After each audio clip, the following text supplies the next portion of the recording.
বন্ধুসকল এই যে মোৰ পিছফালে দেখিছে এজন ব্যক্তিয়ে এই যিটো নলাটোৰ পৰা কিবা আৱৰ্জনাবোৰ খুচৰি আছে আসলতে কথাটো হ'ল এইটোই এই যে নলাটো দেখিছে নলাটো এটো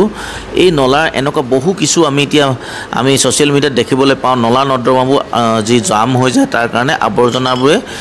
কৃত্ৰিম মান সৃষ্টি কৰিছে পানীটো যাবলৈ সুবিধা নহয় আৰু এই মানুহজনে কি কৰিছে তেওঁ পেটৰ তাৰণাত তেওঁ পেটত ভোক আছে তাৰ বাবে এই প্লাষ্টিকৰ বটল আৰু যিখিনি মদৰ বটল পেলাইছে তেওঁ বটলে পিনি 10-20 টকা ইনকাম কৰাৰ কথা চিন্তা কৰি আছে আসলতে আমি যোনখিনি মানুহে এই নলা নৰ্দমাত আৱৰ্জনাবোৰ পেলাও আমি প্ৰত্যেকজন একোজন শিক্ষিত মানুহ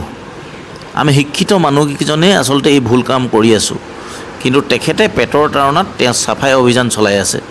আসলে কোনজনে ভাল কাম কৰি আছে আপোনালোকে কমেন্ট কৰি জনাব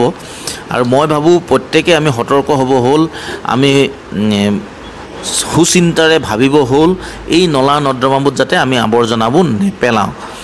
আশা কৰিছো আপোনালোকক এই ভিডিওটোৱে কিবা এটা হলো মেছেজ দিব আৰু যিমান পাৰে শেয়াৰ কৰক যাতে প্ৰত্যেকৰে মাজত এই ভিডিওটো যায় আৰু এই এনেকে ধৰণে যাতে আৱৰ্জনা সৃষ্টি নকৰি আমি কৃত্ৰিম মানটো আমি ৰোধ কৰিব পাৰো তো আশা কৰিছো ভিডিওটো আপোনালোকে চাই ভাল পালে ধন্যবাদ।